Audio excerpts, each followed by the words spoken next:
The Xbox Series X is 2 weeks old, so here's a review that's not a review. It's somewhat hard to believe that the Xbox Series S and X have already been on store shelves for technically more than 2 weeks at this point. And so I've been playing my Series X, I think, just about every single day since launch. And I do not have a Series S, so we're going to be focusing on the Series X in this video. And there's some things you need to know and some things you probably may not have thought about. And this is video primarily for a lot of people who might be sitting on the fence, because I feel like there's two camps. There's either you are absolutely diehard and you're going to go get a Series X, and that is perfectly fine, and you will buy this console and you will be absolutely happy. And then there's a larger demographic, at least right now, saying like, should I buy this? And I think there's some, things we need to clear up for that demographic that's on the fence, who's not considered a hardcore console gamer or in any capacity just a hardcore gamer in general, because there's a lot of promises that the Series X makes. They said it was going to be fast. They said it was going to be powerful. They said it was going to be quiet. It was going to give us great picture quality. And all of those things are absolutely true. This is the fastest console. The speed is blazing, right? It boots up faster than the HDMI connection between my LG C9, and the console even says like, hey, like display this picture. The consoles are already up and running. Games load instantly fast. If they support quick resume, it is a wonderful feature. If they support 120 frames per second and HDR, it is a beautiful experience. If you have a 4K TV, it's a high-res experience. Microsoft has done a good job. I have no concerns about the quality of the build right now. The heat output is just like non-existent. Yes, it's a little warm, but it's not. You're not cooking eggs on top of this console. And if you can hear the fan, it's probably because you have some sort of air constriction and the console is spinning up, or you just got a defective unit. And so on the defective unit side, the thing I've only really consistently heard is that disk drive clicking. So if you've got that issue, make sure you get that swapped out. That being said, I have tried to stress test, if I could get that word out of my mouth, my console as much as I can. Now, we can't run like artificial benchmarking very easily on something like this, and so I just run it through the most graphical intensive games I can and see like, hey, does the fan turn into like a little turbine? Does this thing get loud? Nope. Like, it remains cool, calm, and collected throughout my gaming experience, and I have really no issues with the heat, as long as, again, you put it in a proper environment with proper cooling, or airflow, I should say. That being said, there are some things that you should absolutely be aware of before you buy this console, especially if you're on the fence about spending $500. And so the way I look at this console, this is the best gaming console that you shouldn't buy right now. And the reason why I say that is it's a pretty mixed bag of experience depending on what you're going to do. First off, on the Xbox side, there are no exclusive titles that you can only play on the next gen console. That is just sort of a fact. So if you have an Xbox One, or more specifically an Xbox One X, the upgrade experience is a little bit diminished, because there's no games on the other side that are just so much better that you're going to look at them and be like, oh man, like I'm missing out, because that's not exactly true yet. Yes, you are going to miss out on some higher end ray tracing functionality and like things like that, but candidly, you're probably not going to notice them right away. I did plug in my actual Xbox One X that I have right here. I put this guy right next to it, and I loaded up a couple different titles that support optimized experience. And I'm here to tell you that, yes, you can see a difference. Yes, you do notice blazingly fast load times on the Series X. Yes, you can see a new upgraded experience, but it's not that much different. It's not in my opinion, it's not a $500 difference experience right now, because if you have this console, which this is the Taco Bell edition, which is why it looks a gradient. If you have this console, you can play everything. Yes, it's going to take you a little longer to get in, but once you're in and playing, it's fine. Like it realistically, it's fine.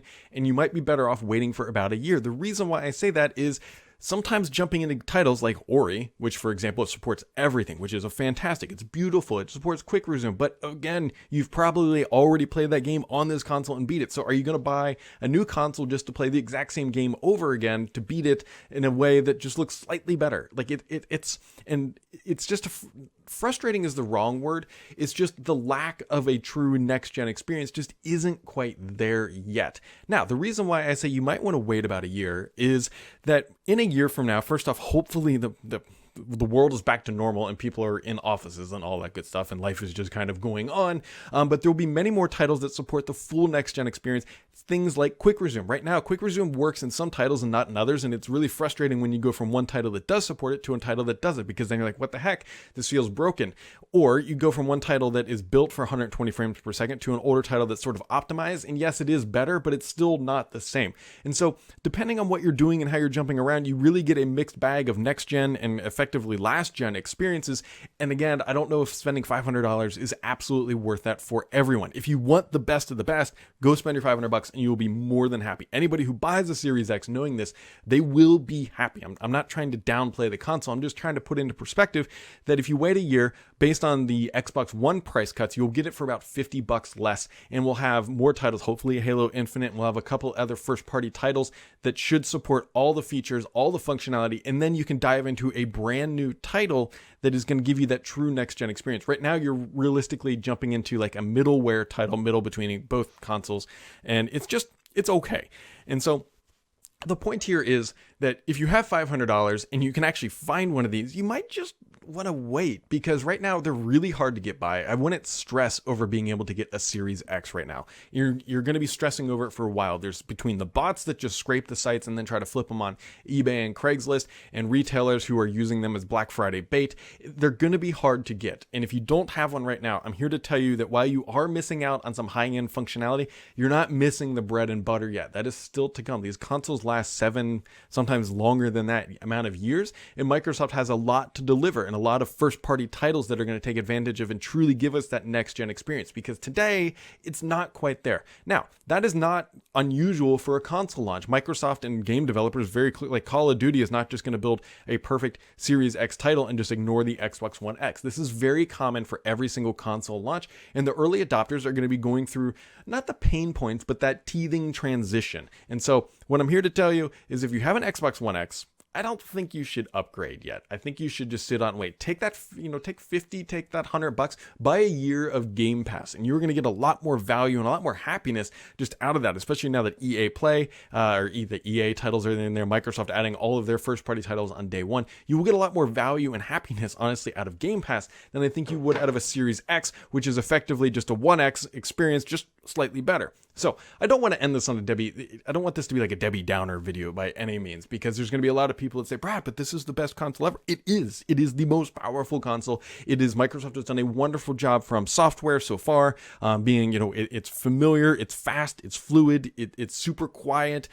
Everything from a hardware and like dashboard perspective, it's all there. We're just missing some of that next gen gaming experience because it's day one. It's week 2 effectively at this point, and we're still waiting for all of that to mature. We're waiting for every title to support Quick Resume. We're waiting for every title to support 120 frames per second. We're waiting for every title to support native ray tracing. And it's just taking time. And this is how it goes with every console launch. And you might be able to save a few bucks this holiday and not buy a Series X.